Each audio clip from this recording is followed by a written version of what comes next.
ಅಂತೇನಾ? ಹಾಂ, hi guys. Hi guys, welcome back to crazy Sham YouTube channel. ಇವತ್ತು ಜಾಮೂನ್ ಮಾಡ್ತಾ ಇದೀವಿ. ಇವತ್ತು ಬನಾನ ತಿಂತಾ ಇದೆಯಲ್ಲ, ಜಾಮೂನ್ ಮಾಡ್ತಾ ಇದೀವಿ. ಜಾಮೂನ್ ನಾನು ಯಾವ ಥರ ಮಾಡ್ತೀನಿ ಅದು ನೋಡಿಸ್ತೀನಿ ನಿಮಗೆ. ನಮ್ಮ ಅತ್ತೆ ಹೇಳ್ಕೊಡ್ತಾರೆ, ನಾನು ಮಾಡ್ತೀನಿ.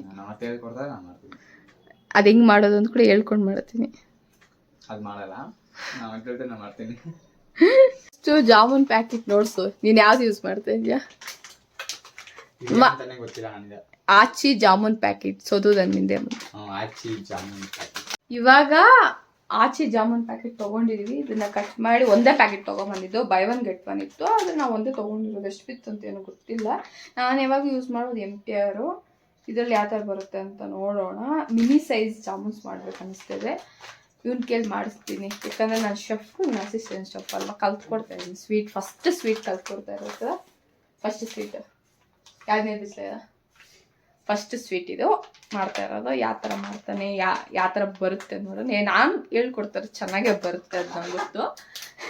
ಆದರೆ ನೋಡೋಣ, ಕೈ ಮೇಲೆ ಕೂಡ ಡಿಪೆಂಡ್ ಆಗುತ್ತೆ. ಫುಲ್ ಒಂದು ಪ್ಯಾಕೆಟ್ ಯೂಸ್ ಮಾಡ್ತಾ ಇದ್ವಿ ನಾವು. ಯಾಕಂದರೆ ಇಲ್ಲಿ ಇರೋದು ನಾವು 4 ಜನ. ಅದು ಸುಬ್ಬು ಕಮ್ಮಿ ತಿನ್ನೋದು, ಜಾಮೂನ್ ಏನು ತಿನ್ನಲ್ಲ. ಆದರೆ ಇವರೆಲ್ಲ ಜಾಸ್ತಿ ತಿಂತಾರೆ, ಅದಕ್ಕೆ ಒಂದು ಪ್ಯಾಕೆಟ್ ಯೂಸ್ ಮಾಡ್ತಾ ಇದ್ವಿ.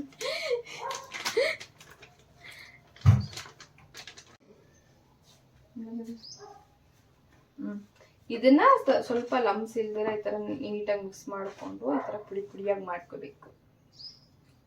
ಆಮೇಲೆ ಇದಕ್ಕೆ ಇನ್ನೇನು ಆ್ಯಡ್ ಮಾಡೋಷ್ಟಿಲ್ಲ. ತುಂಬಾ ಜನ ಗೊತ್ತಿರುತ್ತೆ, ಈಸಿನೇ ಇದು. ಈ ತರ ಗೊತ್ತಿಲ್ದಿರೋರು ಕಷ್ಟ. ಮಿಲ್ಕ್ ಆ್ಯಡ್ ಮಾಡೋಣ. ಇದೇನಾ ಬೇರೆ ಪಾಲ? ಇದೇ ನಿಂತೇನಾ? ಇದು ಹಾಲು ಬೇಕಂದ್ರೆ ಹಾಲು ಆ್ಯಡ್ ಮಾಡ್ಬೋದು, ಇಲ್ಲಾಂದ್ರೆ ನೀರು ಕೂಡ ಆ್ಯಡ್ ಮಾಡ್ಕೊಬೋದು. ಅದು ನಮ್ಮ ಇಷ್ಟ. ಹಾಲು ಸ್ವಲ್ಪ ಆ್ಯಡ್ ಮಾಡ್ತೀನಿ. ಇದನ್ನು ಆ್ಯಡ್ ಮಾಡಿ ಕಲ್ಸಕ್ಕೆ ಕೊಡ್ತಿಲ್ಲ ಅವನಿಗೆ, ಯಾಕಂದ್ರೆ ನೋಡ್ಲಿ ಫಸ್ಟು. ನೀರು ಆಗೋದು. ಜಾಮೂನ್ ಪ್ಯಾಕೆಟ್ ಕೂಡ ಇನ್ನೊಂದಿಲ್ಲ ಮಾಡಕ್ಕೆ, ಅದಕ್ಕೆ ಈ ಥರ ನೀವು ಚೂಸ್ ನೇರ್ಸ್ಕೊ. ಈ ಥರ ನೀಟಾಗಿ ಮಿಕ್ಸ್ ಮಾಡೋಣ. ಜಾಸ್ತಿ ಪ್ರೆಸ್ ಮಾಡಿ ಮಿಕ್ಸ್ ಮಾಡಬಾರ್ದು.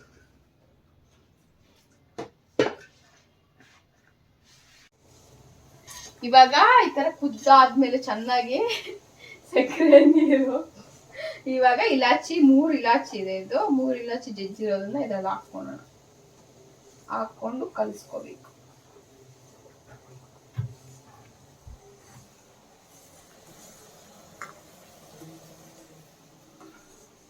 ಇವಾಗ ಲೆಮನ್ ಆ್ಯಡ್ ಮಾಡ್ಕೋಬೇಕು. ಸ್ವಲ್ಪ ಗಿಂಜೆ ಎದ್ದು ಸುಸ್ಕೊ. ಲೆಮನ್ ಸ್ವಲ್ಪ ಆ್ಯಡ್ ಮಾಡ್ಕೊಂಡ್ರೆ ಅದು ಸಾಲ. ಇವಾಗ ಅದನ್ನು ಮಿಕ್ಸ್ ಮಾಡಿಕೊಂಡ್ರೆ ಸ್ವಲ್ಪ ಗಟ್ಟಿ ಆಗ್ದಿರ ಇರುತ್ತೆ ಅಂತ. ಈ ಥರ ಇಲ್ಲಿ ಬಾಲ್ಸ್ ರೆಡಿ ಆಗ್ತಾ ಇದೆ. ಇಷ್ಟು ಚಿಕ್ಕ ಬಾಲ್ಸ್ ಮಾಡ್ತೀವಿ. ಇಷ್ಟು ಚಿನ್ನ ಉಂಡೆ ಮಾಡಬೇಕು. ಚಿಕ್ಕ ಬಾಲ್ಸ್. ಕರೆಕ್ಟ್ ಲೇದದೆ ನೀಟ್గా ఉండ్రావల్ల. ಇಲ್ಲಿ ನೋಡಿ ಇದು ಹೆಂಗ್ ಮಾಡ್ತಿದ್ರು. ಇದೆట్లుంది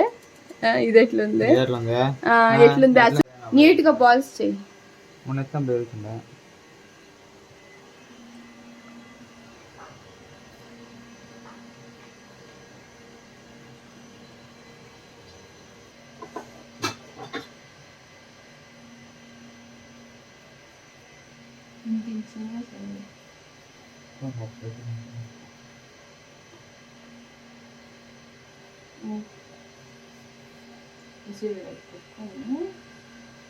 దీంతో మెల్లిగా ప్రెజర్ పెడితే అదే నీట్ ఇట్లా ఈడంతా పోకు, సెంటర్లోనే ఉండాలి అది. ಇವಾಗ ಆಯಿಲ್ ಹಾಕೊಂಡ್ಬೇಕಿದ್ರಲ್ಲಿ. ಆಯಿಲ್ ಹಾಕೊಂಡು ಇದನ್ನ ಫ್ರೈ ಮಾಡ್ಕೊಂಡು, ಆಯಿಲ್ ಹಾಕೊಂಡು ಆದ್ಮೇಲೆ ಇದಕ್ಕೆ ಕಾಯಬೇಕು. ಮೀಡಿಯಂ ಕಾಯಿದ್ಮೇಲೆ ಇದನ್ನ ಅದ್ರಲ್ಲಿ ಆ್ಯಡ್ ಮಾಡ್ಕೊಂಡು ಫ್ರೈ ಮಾಡಿ. ಇವಾಗ ಎಣ್ಣೆ ಕಾದಿದೆ, ಸ್ವಲ್ಪ ಹಾಕೊಂಡು ನೋಡುವಾಗ ಗೊತ್ತಾಗುತ್ತೆ. ಆ ಟೈಮಲ್ಲಿ ಈ ಥರ ಬಾಲ್ಸ್ ಹಾಕೋಣ. ಇದು ಬಿಡಿ ಸೈಜ್ ಅಂದ್ಕೊಂಡೆ ಮಾಡಿದ್ದೀವಿ, ಇನ್ನೂ ದೊಡ್ಡದಾಗ ಹೋಗುತ್ತೇನೋ ಅಂತ ನನ್ನ ಡೌಟ್. ಇನ್ನೂ ಚಿಕ್ಕದಿರ್ಬೇಕೇನೋ ಅಂತ.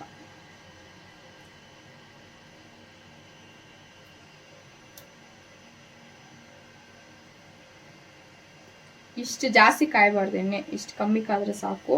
ಜಾಸ್ತಿ ಕಾದ್ರೆ ಬೇಳೆ ಎಲ್ಲ ರೆಡ್ ಆಗುತ್ತೆ, ಒಳಗಡೆ ಎಲ್ಲ ಕುಕ್ ಆಗಲ್ಲ. ಅದಕ್ಕೆ ಕಮ್ಮಿ ಹಾಕ್ಕೊಳ್ಳಿ.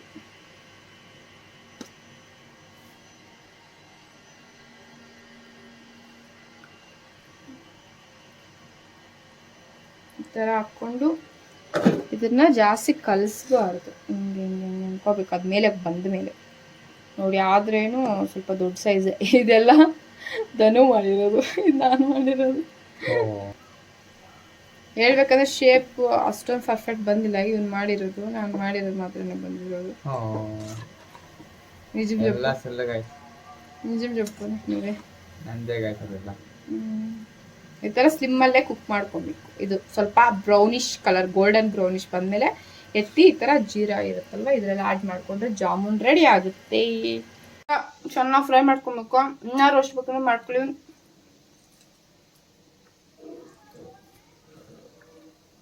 ಈ ಥರ ಇಲ್ಲಿ ಫ್ರೈ ಆಗ್ತಿದೆ. ಇಲ್ಲಿ ಜೀರಾ ಒಂದ್ರಲ್ಲಿ ಹಾಕಿಟ್ಕೊಂಡಿದ್ದೀನಿ ಜಲ್ದಿ ಇಟ್ಕೊಂಡು. ಹಂಗೆ ಟೇಸ್ಟ್ ಮಾಡಿದ್ರೆ ಕೂಡ ಚೆನ್ನಾಗಿದೆ. ಆಲ್ರೆಡಿ ಟೇಸ್ಟ್ ಮಾಡ್ತಾ ಇದ್ದಾನೆ. ಎಟ್ಲುಂದಿ ಚೆನ್ನಾಗಿದೆ. ಎಲ್ಲ ಫ್ರೈ ಆಗಿರೋದನ್ನ ಇದ್ರಲ್ಲಿ ಹಾಕ್ಕೊಂಡಿದ್ದೀನಿ. ಚಿಕ್ಕ ಚಿಕ್ಕದಾಗಿ ಮಾಡಿರೋದು ಚೆನ್ನಾಗಿದೆ. ಇನ್ನೂ ಸ್ವಲ್ಪ ಚಿಕ್ಕ ಚಿಕ್ಕದು ಬರಬೇಕಾಯ್ತು. ಈ ಥರ ಎಲ್ಲ ಇಷ್ಟು ಒಂದೊಂದು ಸೈಜ್ ಮಾಡಿದ್ದಾನೆ ಇವನು. ಈ ಥರ ಜೀರಾ ಹಾಕಿ ಇದನ್ನು 1 hour ಇಲ್ಲ ½ an hour ಬಿಟ್ಟರೆ ಚೆನ್ನಾಗಿ ನೆನೆಯುತ್ತೆ. ಆಮೇಲೆ ತಿನ್ಬೋದು. ಇದನ್ನು ಜಾಮೂನ್ ರೆಡಿ ಆಗುತ್ತೆ. ಇದ್ರ ಆಚೆ ಈ ಥರ ಬೋಂಡ ಮಾಡ್ಕೊತಾ ಇದ್ದಾರೆ. ಸಖತ್ ಮಳೆ ಬೀಳ್ತಾ ಇದ್ರೆ ಬಿಸಿ ಬಿಸಿ ಬೋಂಡ ತಿಂತಾರೆ. ಎಷ್ಟು ದಿನ ಆಯಿತು ಬೋಂಡ ತಿನ್ನೋದು ಅನಿಸ್ತಿದೆ.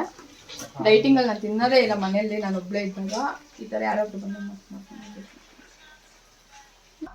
ಯಾರಿಗೆಲ್ಲ ಚಿಕ್ಕ ಕಾಲೇಜಲ್ಲಿ ಸ್ಕೂಲ್ಗಳಲ್ಲಿ ತಿಂದಿರ್ತಾರೆ ಸಖತ್ ಟೇಸ್ಟ್ ಇರುತ್ತೆ. ಈ ಥರ ಆರೆಂಜ್ ತೊಗೊಂಡು ಈ ಥರ ಇದು ಸಿಪ್ಪಿವಂತ ಒಂದೊಂದು ಬ್ಯಾಗ್ 100 rupees ಕೊಟ್ಟರು ಅಂತ ತೊಗೊಂಬಂದಿರೋ ಜ್ಯೂಸ್ಗೆ. ಇದರಲ್ಲಿ ಮೇಲೆ ಸಾಲ್ಟ್ ಹಾಕ್ಕೋಬೇಕು. ಸಾಲ್ಟ್ ಹಾಕ್ಕೊಂಡು ಖಾರ ಈ ಥರ ಸ್ಪಿಲ್ ಮಾಡ್ಕೊಳ್ಳಿ. ಸಕ್ಕದಾಗಿರುತ್ತೆ. ಟ್ರೈ ಮಾಡ್ಬೇಕು ನೀವು. ಟ್ರೈ ಮಾಡಿದ್ರೆ ತಾನೇ ಗೊತ್ತಾಗೋದು. ಯಾವಾಗ ಜ್ಯೂಸ್ ಮಾಡ್ಕೊಂಡು ತಿಂದ್ರೇ ಅಲ್ಲ. ಈ ಥರ ಟ್ರೈ ಮಾಡಬೇಕು.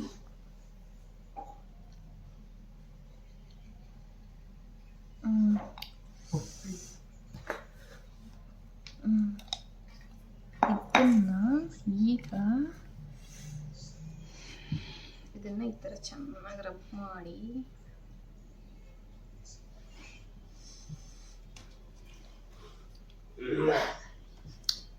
ಇದೆ.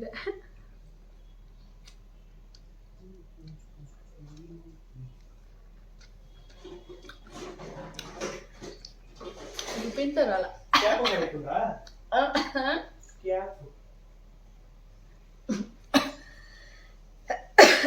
ಗಾಢ ಜಜ ಇದನ್ನ ಈ ಥರ ಸಂಡೇ ಲಂಚೇ ಇದು. ಬ್ರೇಕ್ಫಾಸ್ಟ್ ಅಲ್ಲ. 7:30 ಆಗಿದೆ. ಇದನ್ನ ತಿಂದು ಎಂಜಾಯ್ ಮಾಡ್ತಾರೆ. ಬಿರಿಯಾನಿ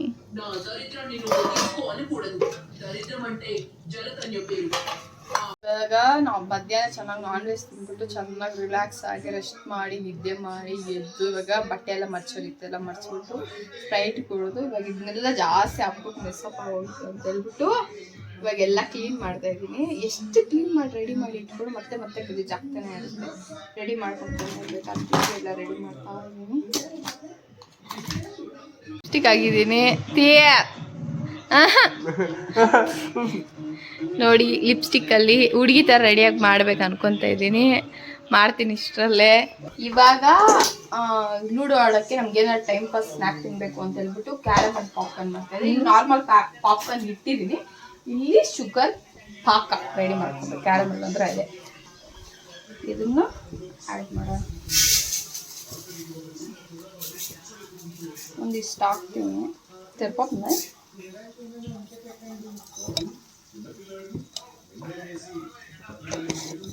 ಸ್ಟಾರ್ಟ್ ಮಾಡಿ ಚೆನ್ನಾಗಿ ಮಿಕ್ಸ್ ಮಾಡ್ಕೋಬೇಕು. ಸ್ಲಿಮ್ಮಲ್ಲಿ ಇಟ್ಕೊಂಡು ಕಲಿಸ್ಕೊಳ್ಳಿ.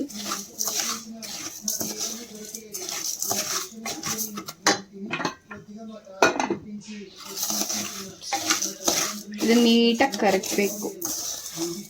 ಕರಗಣೆ ಸ್ಲೋ ಫ್ಲೇಮಲ್ಲಿ ಇಟ್ಕೊಂಡೆ ನೀವು ಮಿಕ್ಸ್ ಮಾಡ್ಕೊಬೇಕು. ಹೈ ಫ್ಲೇಮಲ್ಲಿ ಇಟ್ಕೊಂಡೆ ಸೀದೋಗ್ಬಿಡುತ್ತೆ. ಈ ಥರ ನೀಟಾಗಿ ಕರಗಬೇಕಿದು. ನೀಟಾಗಿ ಇದ್ ಕಡೆ ಪಾಪ್ಕಾರ್ನ್ ರೆಡಿ ಆಗ್ತಾ ಇದೆ.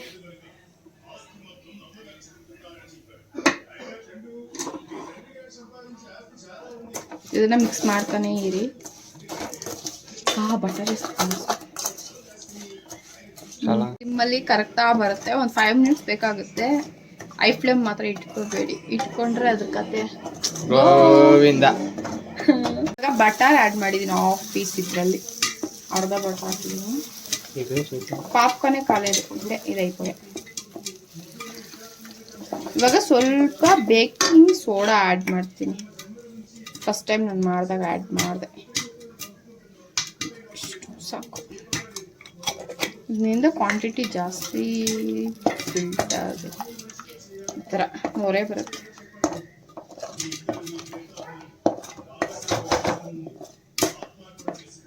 ಪಾಪ್ಕಾರ್ನ್ ಹಾಕ್ಕೊಂಡು ಕಲಸಿಕೊಳ್ಳಬೇಕು.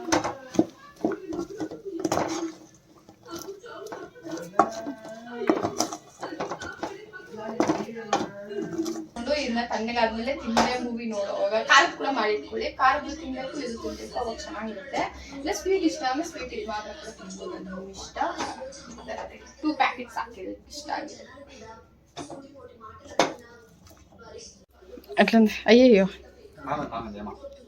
ఏమో సులోచనతో కలిసి కష్టపడి పని చేయడం మొదలు పెట్టాను. అలా అత్తకి